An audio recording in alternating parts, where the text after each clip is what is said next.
గుండెపోటు ఎందుకు వస్తుంది? రోకటి పోటు అర్థమైతే గుండెపోటు అర్థమవుతుందండి. రోకట్లో పోటేస్తారు, మీరు ఎవరు చూసుండ్రు, చూడండి పల్లెటూరు వెళ్ళినప్పుడు రోట్లో ధాన్యం పెట్టి దంచుతారు, ఏదైనా పెట్టి దంచుతారు, నాగుల చవితి వస్తే చిమ్మిలి అన్ని దంచుతారు కదా. రోకట్లో పోటు ఎప్పుడు వేస్తారు? ఏదైనా పదార్థం ఉంటేనే వేస్తారు, లేకపోతే వెయ్యరుగా, లేకపోతే ఒట్టి రోట్లో ఎవరు దంచరు.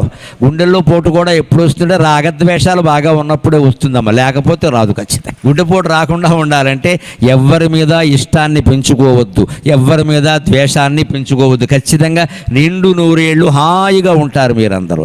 ఎవ్వరి మీద ఇష్టం వద్దండి, ఎవ్వరి మీద ద్వేషం వద్దండి. కేవలం మన కర్తవ్యం మనం చేయడం అంతవరకే.